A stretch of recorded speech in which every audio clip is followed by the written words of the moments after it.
At this point in the Boruto anime, Mitsuki vs. Shinki might be the most hypest fight of the entire series.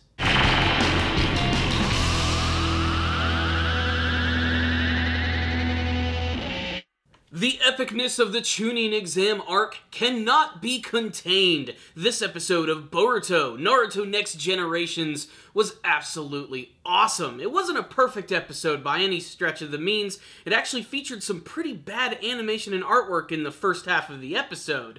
But man, Mitsuki versus Shinki. This is something that I didn't even think that I wanted to see. Man, this might be the coolest rivalry that we have currently in this part of the Boruto storyline. The fact that Mitsuki has already proven himself multiple times in the series, the fact that he has the hidden ability to use Sage Mode, and then you have Shinki, who is nigh unstoppable and is essentially the next generation Gaara of the series. And just like the original Chunin exam, he's absolutely wiping the floor with everyone. That is until he comes face to face with Orochimaru's son himself.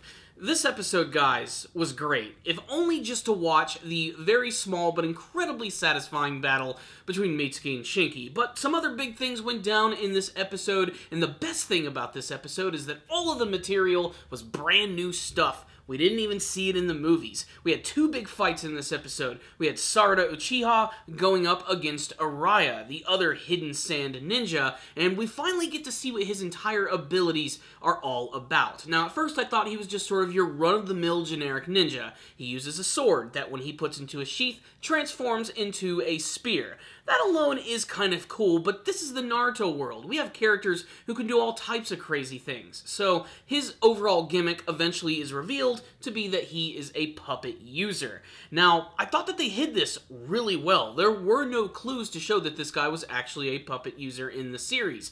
And what's incredibly unique about it, and I might be getting into some spoiler territory if you actually have not seen the Boruto movie, but Shinki himself also has the ability to use the puppet jutsu, and maybe they're just sort of delegating that to Araya in this one and just making sure that Shinki uses his signature Iron Sand abilities.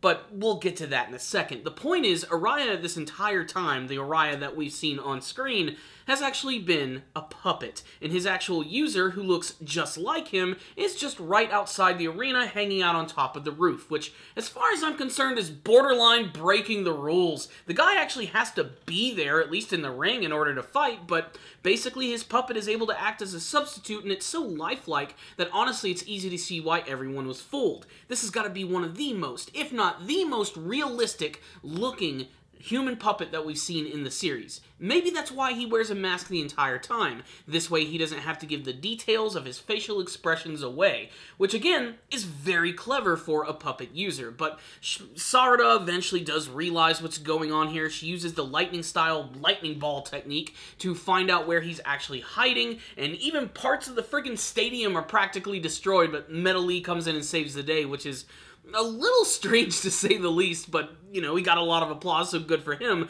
But they reveal that he is up there, Araya's on the roof, and the whole shtick of Araya is the reason that he's a puppet user is because he's incredibly shy.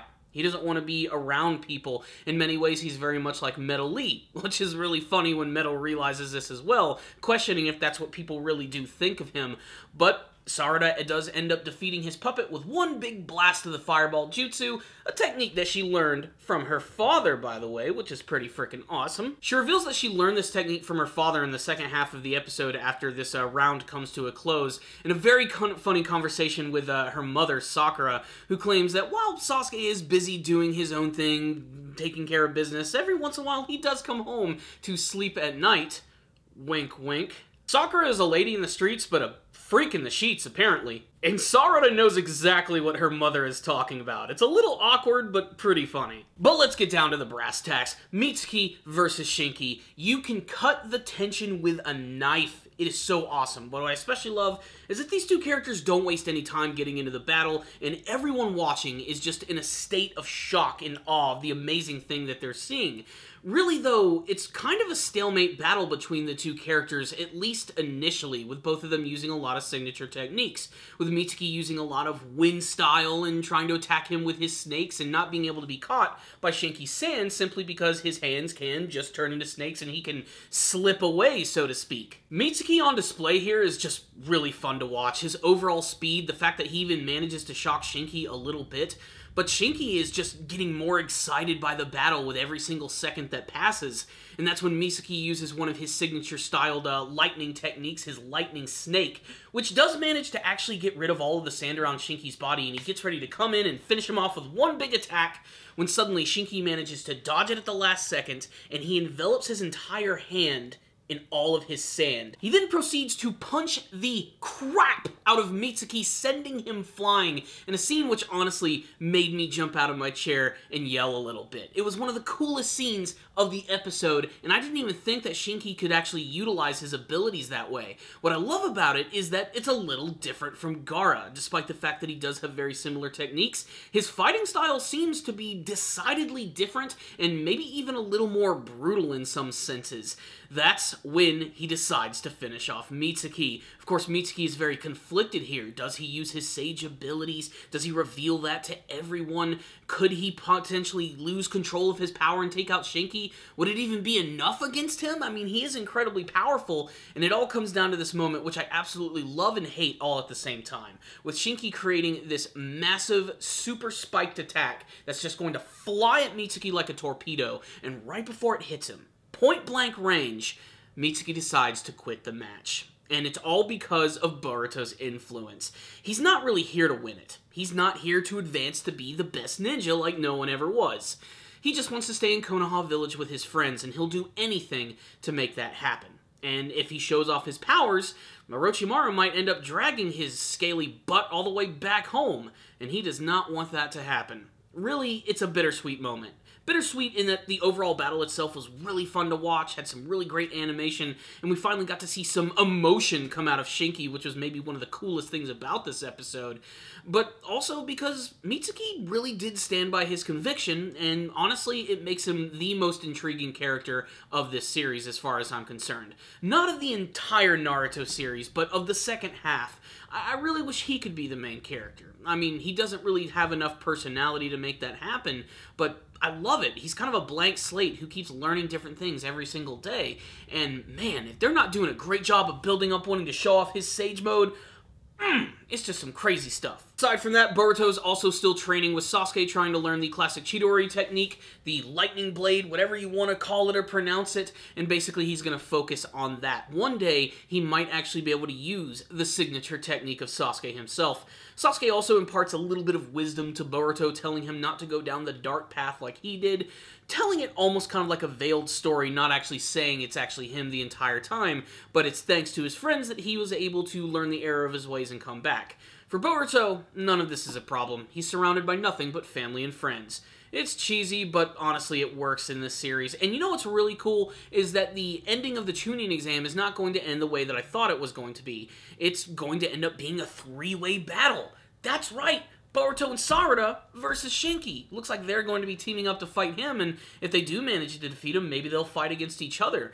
This is definitely the biggest change from the movie. The last couple episodes have been wholly unique to the anime series, and I think they've made this arc all the more better for it. I'm glad that we're not getting snubbed from some of these fights, because honestly, a lot of them are fun to watch, and Shinki versus Mitsuki, man, that's just tops. So, what's the rundown on this episode of Boruto? This was a 50-50 kind of episode for me. The animation and the artwork in the first half of the episode, man, I'm not gonna lie, I didn't like it. I thought it looked really janky. Maybe that was intentional. Maybe they were trying to give us some clues that Araya that we were actually seeing fight against Sarada was a puppet.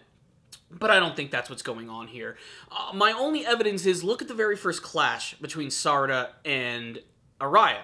It looks awkward. Really freaking awkward. They move slow, they move robotic-like. It's just, it didn't work for me. A lot of the times the characters look off-model, or they look too small or too big. There's a lot of issues in the first half of the episode. It's still very watchable, however, but this entire episode is completely saved by the second half. Mitsuki versus frickin' Shinki. Like, it was a really short fight, but it was so satisfying in finally getting to see Mitsuki have an opponent that he's not just going to destroy in one shot. I especially love that this is going to create a big dialogue amongst the fan base as well. The debate begins. Who will win, Shinki or Mitsuki? Now, I want to give the edge to Mitsuki, if only for the fact that he uses Sage Mode.